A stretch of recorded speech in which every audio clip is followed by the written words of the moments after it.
May 7th, 2021, 5:26 in the morning. A Colonial Pipeline control room operator sits down, logs in, and stares at a screen that should be showing live pipeline flow across 14 states. Instead, it shows one thing: a ransom note. Outside, 5,500 miles of pipeline goes completely silent. No fuel moving, not a drop. From Texas to New Jersey, jet fuel, gasoline, diesel, all of it stopped. By 6 a.m., 17 states declare a state of emergency. Gas stations run dry within hours. Planes sit grounded. The United States government is staring at the single largest infrastructure attack in American history, and it started with one password. Before we break down every single move of this attack, hit that like button and subscribe. Drop a comment telling us where you're watching from and whether you think paying that ransom was the right call or the worst mistake the United States government ever made. Because what you're about to hear will change the way you look at every gas station, every airport, and every password you have ever used. But before we get into it, everything you are about to watch is built for education and information only. The events are based on publicly reported facts, court documents, and investigative journalism. The visuals, every character you see, is a fictional representation. Now let's get into it. May 7th, 2021, 5:26 in the morning. A single piece of ransomware silently activates inside Colonial Pipeline's network. In less than 2 hours, it will lock every billing and business system the company owns. This was not a spontaneous attack. The ransomware sitting inside Colonial's network had been there for at least 9 days, planted quietly through a single compromised VPN password. No special skills, no inside man, just one recycled password on the dark web. The group behind it called themselves DarkSide, based out of Russia. Professional operation. They had a website, a press office, and a code of conduct. They even claimed they never targeted hospitals or schools, just corporations, just money. DarkSide operated on a model called Ransomware as a Service. They built the malware. Other criminal groups paid to use it. DarkSide took a cut of every ransom collected. It was a franchise, a criminal franchise. On April 29th, 2021, 8 days before the attack, DarkSide affiliates accessed Colonial's network through a VPN account that was no longer even in active use. The account had no multi-factor authentication. The password had been leaked in a previous breach.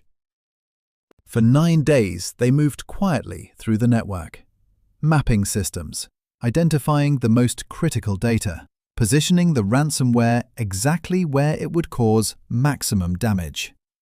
Colonial's security systems detected nothing. May 7th, 5:26 a.m. The ransomware activates. In under 2 hours, it encrypts more than 100 gigabytes of data. Every billing system, every invoicing platform, every business operations system Colonial owns. Locked. Colonial Pipeline made the decision within hours. They shut down 5,500 miles of pipeline themselves. Not because the ransomware touched the pipeline directly, but because they could no longer track what fuel was moving or bill anyone for it. Within 24 hours, gas stations along the entire East Coast begin running dry. Lines stretch around blocks. Prices spike. People fill plastic bags with gasoline. The panic is immediate, and it is real. The Biden administration declared a state of emergency across 17 states. The Department of Transportation suspended federal regulations to allow fuel to be transported by road. The US government was scrambling. 5 days in, Colonial Pipeline's leadership made the decision that would define this entire story. They paid the ransom.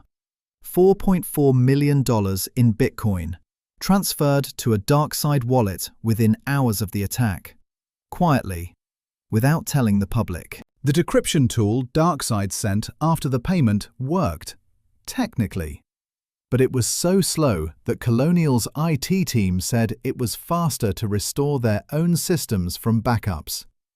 They paid $4.4 million for a tool they barely used. Colonial Pipeline restarted operations on May 12th, 5 days after the attack. But the damage was already done. An estimated 18 billion vehicle miles worth of fuel had been disrupted. The average gas price in the US hit its highest point in 7 years. But here is where the story takes a turn nobody expected. On May 13th, 1 day after Colonial restarted, DarkSide went dark. Their website went offline. Their servers disappeared. Their cryptocurrency wallets went quiet. The group vanished overnight. The US government had a different theory about why DarkSide disappeared.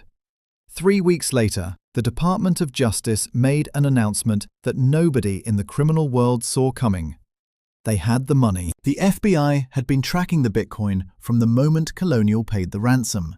Every transaction, every wallet hop, every mixing attempt.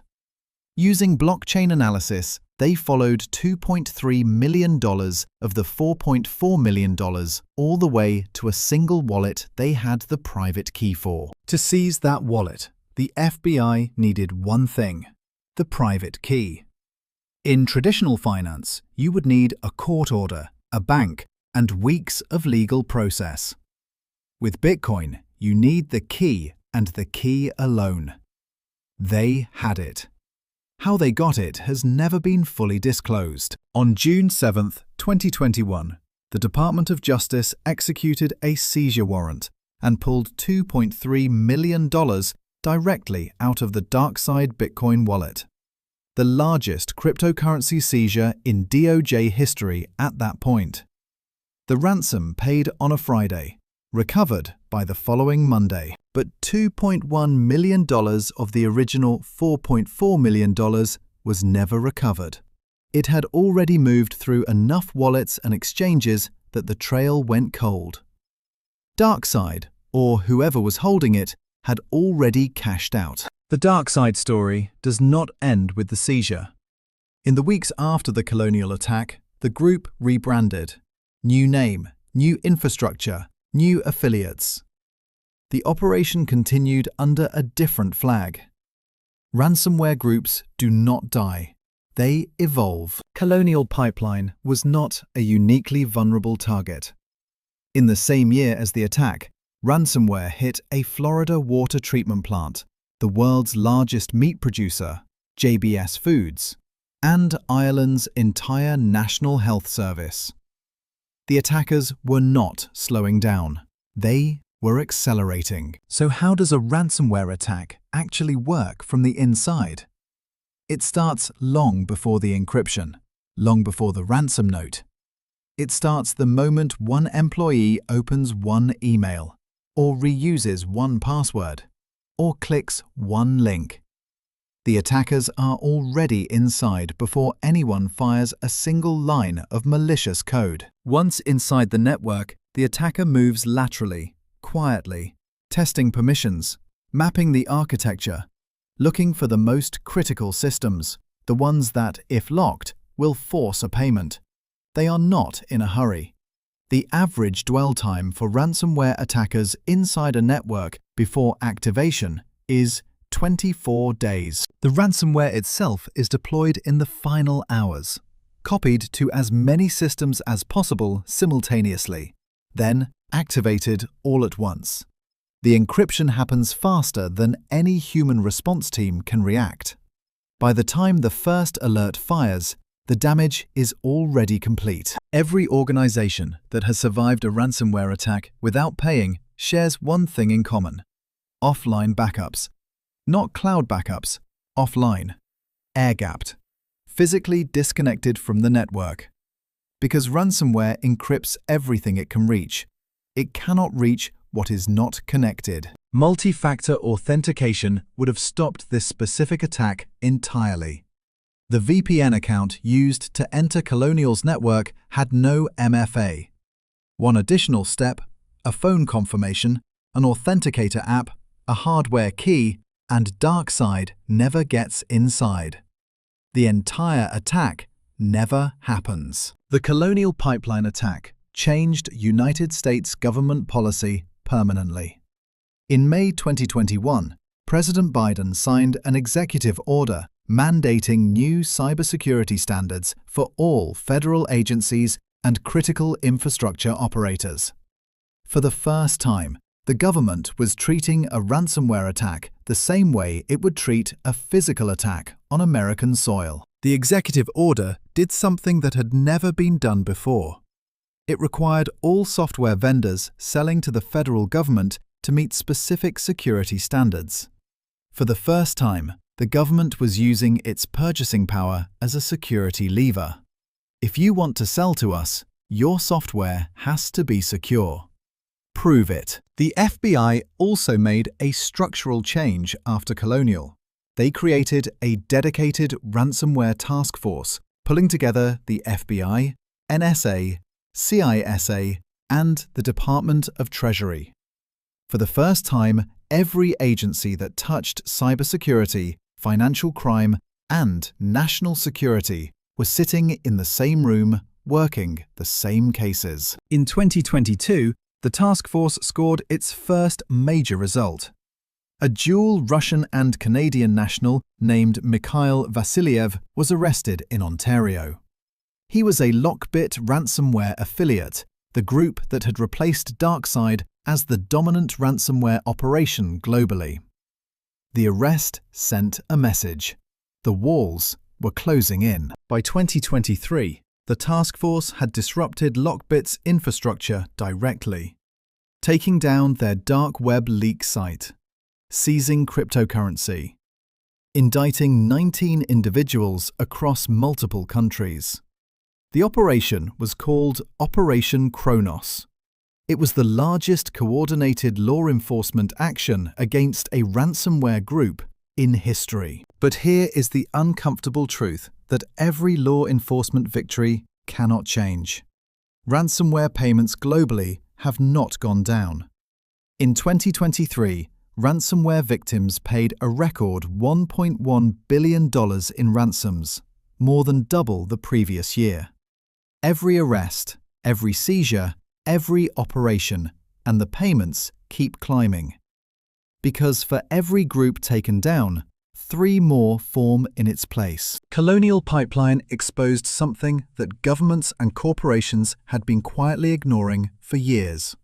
Critical infrastructure, the pipelines, the power grids, the water systems, the hospital networks, runs on technology that was never designed to be connected to the internet. It was connected anyway, because it was convenient. And nobody thought about what that convenience would cost until the morning the fuel stopped moving. So what do? You cannot out-resource a criminal enterprise backed by nation-states and billion-dollar ransoms. But you can stop being the easiest target in the room. Use a password manager. Turn on multi-factor authentication on every account that touches your money, your work, or your identity. And the next time you get an email asking you to reset your password, stop. Look at the sender. Look at the domain. Look twice. Because the attack that shut down the fuel supply of the entire United States East Coast started with one person not doing exactly that. So stay sharp, and we will see you in the next one.